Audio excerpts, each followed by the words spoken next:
Grand Old Partisan celebrates more than 16 decades of Republican heroes and heroics. Today, I salute Dwight Eisenhower, born in northeastern Texas, October 14th, 1890. The title of his autobiography, Crusade in Europe, summed up nicely the wartime actions of the supreme Allied commander in Europe. Though the Democrat leadership offered him their party's presidential nomination in 1952, General Eisenhower declared himself a Republican and contested for the GOP nomination. Resigning from the Army in order to run was, he said, one of the most difficult things he ever did. He accepted Richard Nixon as his running mate in order to reach out to the party establishment. President Eisenhower does not receive enough credit for his civil rights achievements.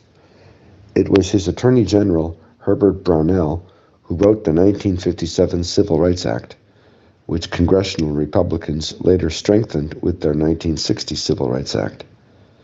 He appointed fellow Republican Earl Warren, who would write the Brown versus Board of Education decision, to be Chief Justice.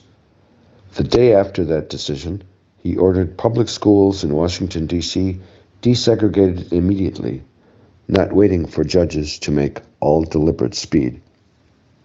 His administration opposed the Democrats' racist policies. Eisenhower appointed to the federal bench Southern Republicans such as Frank Johnson and John Wisdom and Albert Tuttle, who became civil rights champions.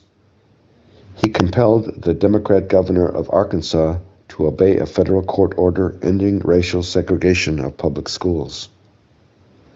Page 187 of Back to Basics for the Republican Party notes that John Kennedy and Lyndon Johnson criticized the president for this act to uphold the Constitution. Contrasting with his Democrat predecessor's indifference, he met with Martin Luther King and other civil rights activists at the White House. They discussed plans to end racial discrimination. Dwight Eisenhower's last words were, quote, "I'm ready to go. God take me." Back to Basics for the Republican Party is my civil rights history of the GOP. To quote the book, the more we Republicans know about the history of our party, the more the Democrats will worry about the future of theirs. For more information, see grandoldpartisan.com.